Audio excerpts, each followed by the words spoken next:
This chapter reminds me of a piece of music, chapter 46.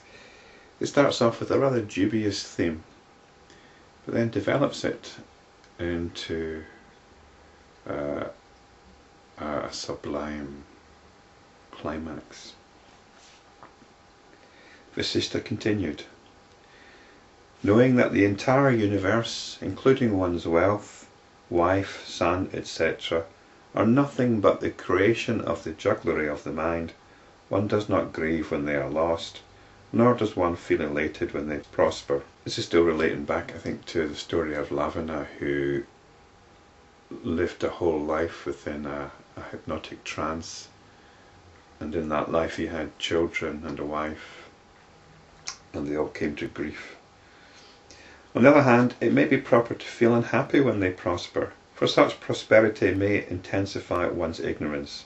Hence, that which generates attachment and craving in the fool generates detachment and cool indifference in the wise.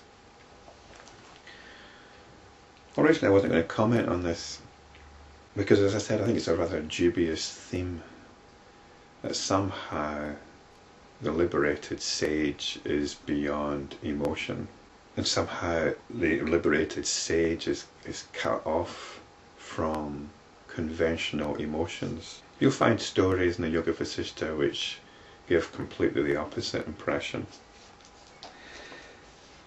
And emotions are not something you can choose. Emotions are something you feel. You've actually got no choice but to feel what you feel. What you can do when you feel what you feel is to be aware of it, of where it's going. That's all you can do. But emotions are experienced in the body just like physical pains. If you come across a scene of brutality, it affects you in the gut, and you need to respond to it. Or if you're with somebody who's intensely sad or bereft, you respond to it. You're not indifferent to it. This is the initial theme of this chapter, and it's a conventional yogic attitude to take. So that's what we're beginning with, this attitude. And now we move on to the next paragraph. The nature of the wise person is not to desire those experiences which one does not effortlessly obtain, and to experience those which have already arrived. So we've moved on from that first paragraph. Rather than get into this idea of experiencing something and then somehow thinking, oh, I must be more detached, or I shouldn't encourage such and such a feeling, you are open to what's happening. This second paragraph is saying you're open to what's happening. You don't go chasing after experiences, but neither do you reject experiences which arise, which happen.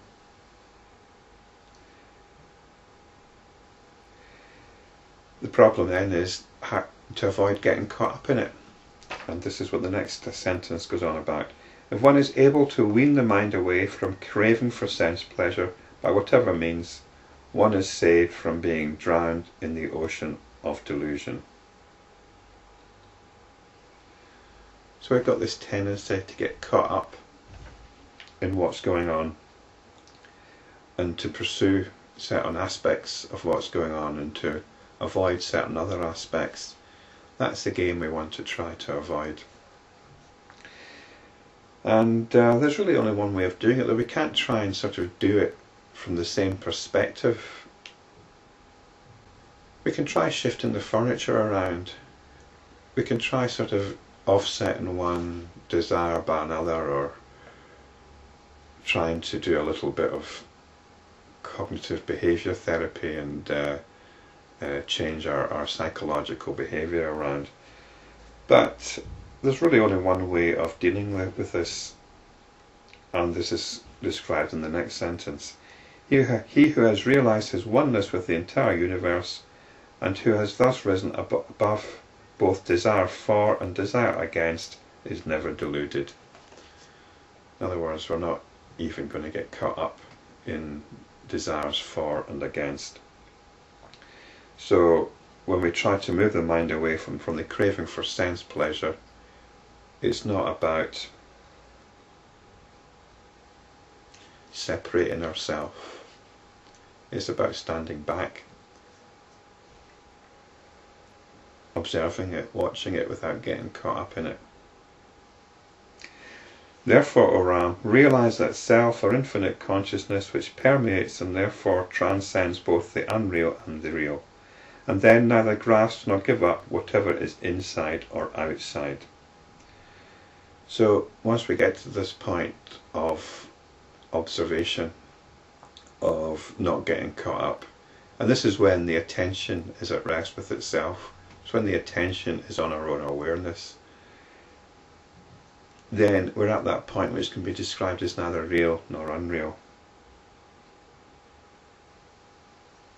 We neither grasp nor give up whatever is inside or outside.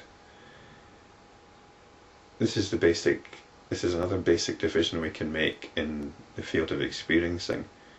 We've got things going on outside, and we've got things going on inside in what we might call our mental and emotional landscape.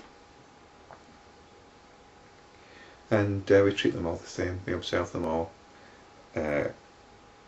as things which are going on in the field of experiencing.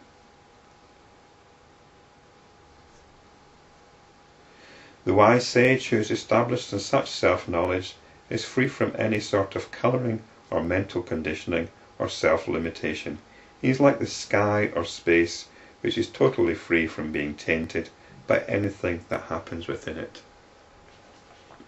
And this is the spiritual practice. This is like the just sitting meditation, where you simply observe everything which is going on without getting caught up in it. Let your mind not entertain a feeling of mineness,